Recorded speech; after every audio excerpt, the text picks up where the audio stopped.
சேரும். இந்த அருகம்புல் சாறு தொடர்ந்து அடிக்கடி குடிக்கும் போது நம்ம உடம்புல இருக்கக்கூடிய எல்லா கழிவுகளும் வெளியேற்றமாகும். எப்படின்னா இதுல 70% குளோரோஃபில் அப்படின்ற ஒண்ணு இயற்கையாவே இருக்கு. இந்த குளோரோஃபில் அப்படின்றது நம்ம ஒவ்வொரு உடல் உறுப்புகள்ல தேங்கி இருக்கக்கூடிய கழிவுகளை கூட வெளியேற்றம் செய்யும். கல்லீரல்ல இருக்கக்கூடிய கழிவுகளை வெளியேற்றம் செய்து கல்லீரல் உறுப்பை தூய்மைப்படுத்தும், ஆரோக்கியமா செயல்பட வைக்கும். அதே மாதிரி நுரையீரல் உறுப்பு, சிறுநீரகம் உறுப்புன்னு ஒவ்வொரு உடல் உறுப்புகளையும் ரொம்ப தூய்மையா ஆரோக்கியமா செயல்பட வைக்கும்.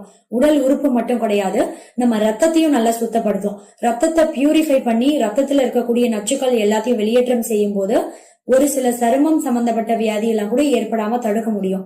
சொரியாசிஸ், எக்ஸிமா, அட்ரிகேரியா மாதிரியான சரும வியாதிகள் கூட ஏற்படாம தடுத்து நம்ம சருமத்தை ரொம்ப ஆரோக்கியமா வைக்கும். இந்த அருகம்புல் சாறுல பாத்தீங்கன்னா வைட்டமின் சி ஊட்டச்சத்து, கூடவே ஏகப்பட்ட ஆன்டி ஆக்சிடென்ட், ரொம்ப முக்கியமான CDPF அப்படின்ற ஒரு புரோட்டீன், இது எல்லாமே அதிக அளவுல இருக்கிறதால